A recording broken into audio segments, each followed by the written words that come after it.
introduction.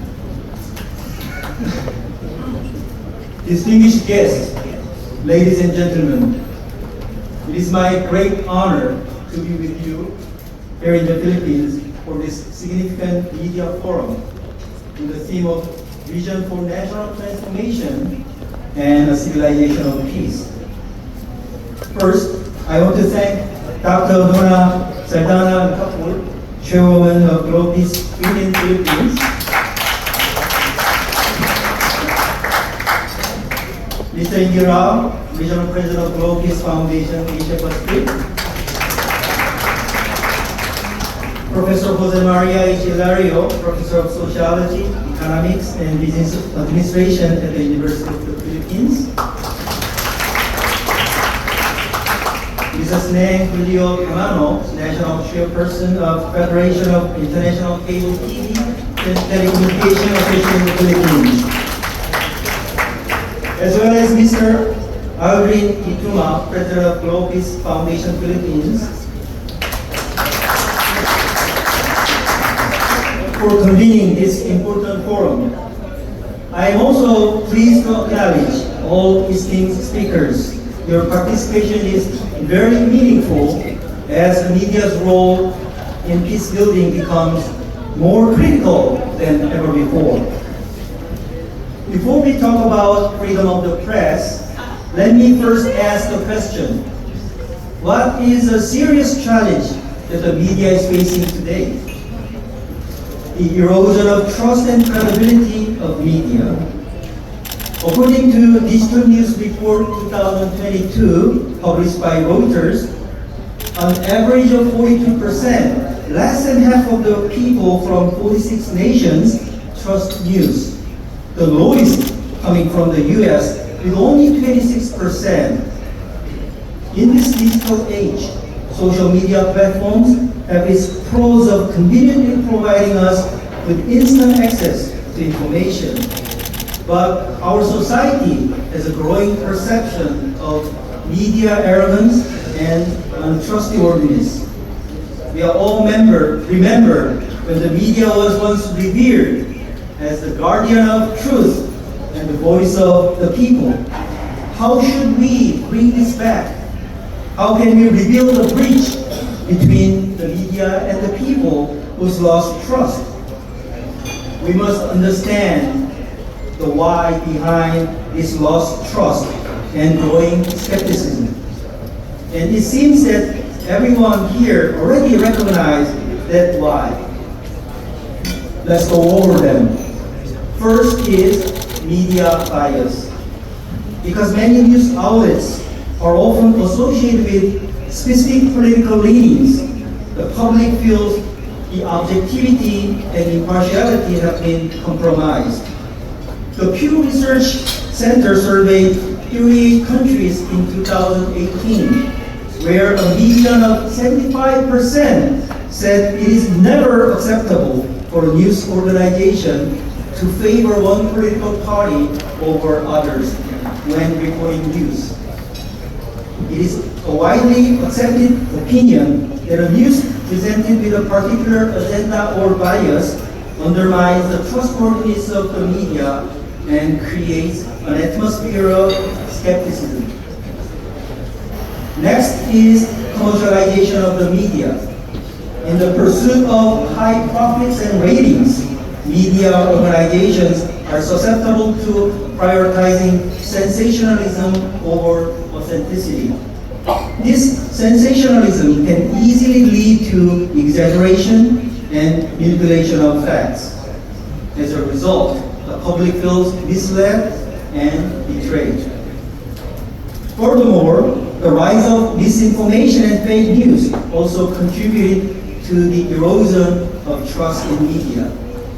In the age of social media and instant access to information, anyone can become a content creator and spread information without proper verification.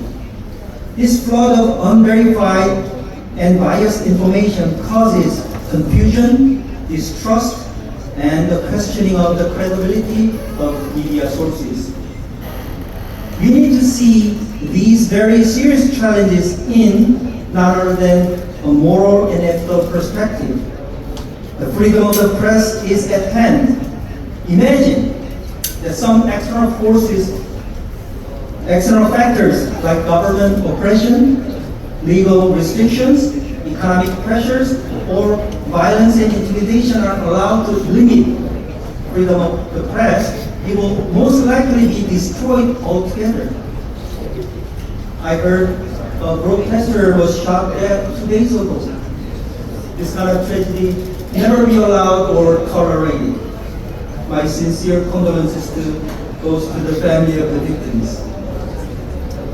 On the other hand, if the journalists themselves compromise the code of ethics and lose control, it will also result in the loss of freedom of the press. The act of producing biased, monetized, and unverified news reports caused by the lack or loss of moral responsibility will undermine and eventually destroy the freedom of the press from within. Media has great power. It's a double-sided sword. It can be used for tremendous good or tremendous destruction. When it is employed properly, there's empathy, harmony, and happiness, because it serves as the voice of the people to share their concerns, stories, and aspirations, all while holding those in power accountable. Furthermore, the press plays a crucial role in informing the public. Because the press plays such a critical role in any democratic free nation, it is often described as fourth estate. However, when it is misused, there is a great confusion and even human suffering. Especially a paradigm of ideology and agenda-driven news reporting greatly influences the culture and even the national psyche.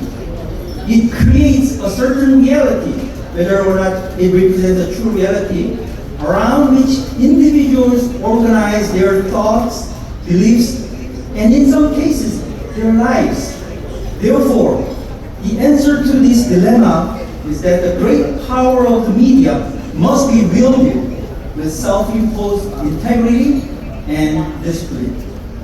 When there's a little outside control, the only person standing between yourself and the abuse of your power is you.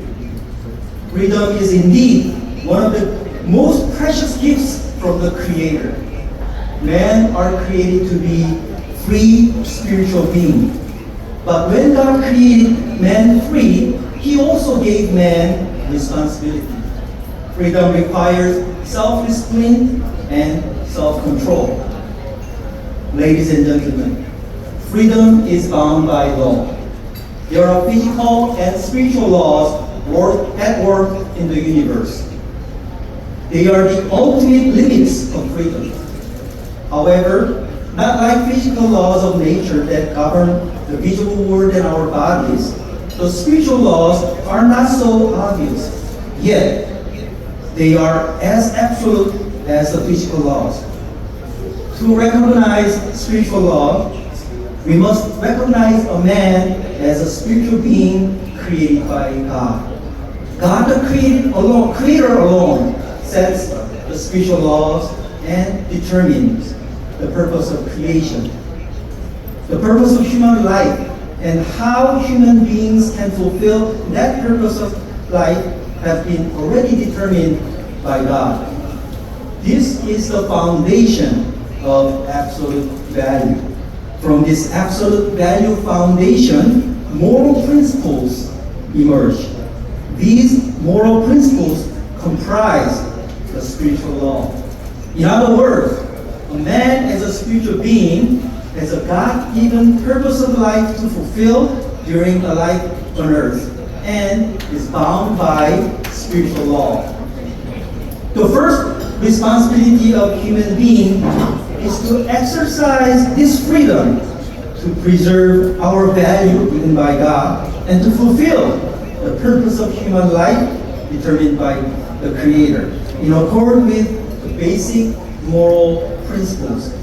All of us, therefore, before we are journalists or any other kind of professional, are first human beings. To be a great journalist, one must be a great human being, living in accord with the moral law of God. Therefore, the challenge of journalism starts from the challenge of being a moral and righteous man.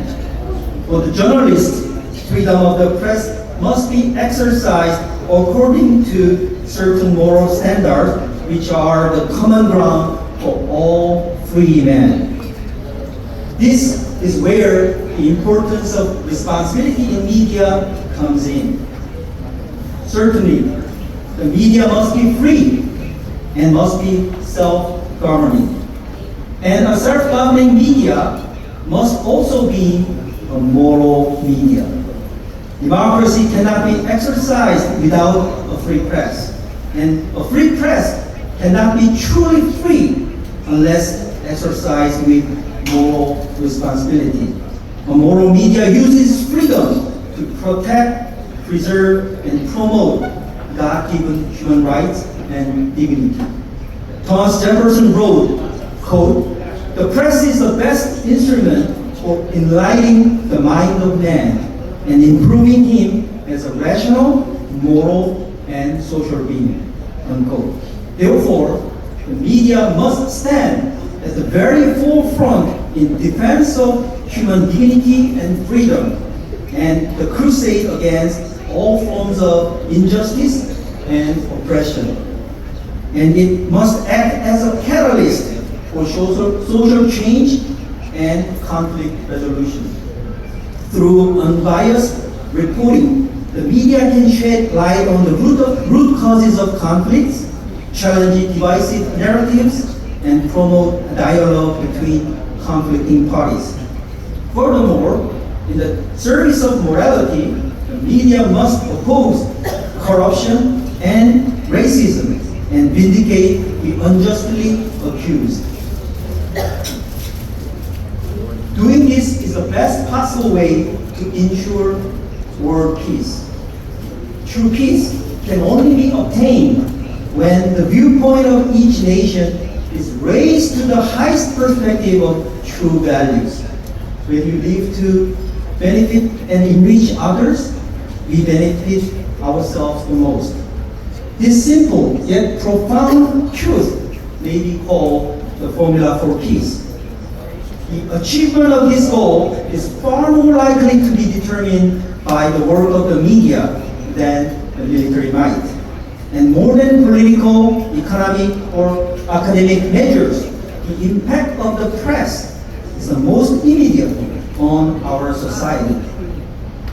Ladies and gentlemen, the purpose of free press is to nurture the mind, communicate ideas, challenge ideologies, share notions, inspire creativity, and advocate and reinforce universal principles and values. And a moral media must lead the fight against drug abuse, pornography, and many other destructive vices of our society. Thus, the media must become the conscience of society. A moral press, governed by journalists of integrity, self-discipline, and wisdom based on moral principles, must make a contribution to bringing about moral society, because a peaceful world is possible based on the creation of moral, ethical values. The great power of media must be exercised for the purpose of good. The media, as a guardian of truth and a champion of freedom, must add its efforts to those of all others who are working for peace, and must exercise its tremendous influence for bringing about an idea of humanity united as one family. I have no doubt that the Philippines has unyielding power to bring about fundamental transformation that will impact not only this nation, but also Asia-Pacific region and beyond. And you are not just journalists, but the leaders who can make the difference. So let us all commit to march boldly forward, leading the way for the benefit of all humanity in realizing an ethical world of peace based on universal principles and values. May God bless you and your family. Thank you very much.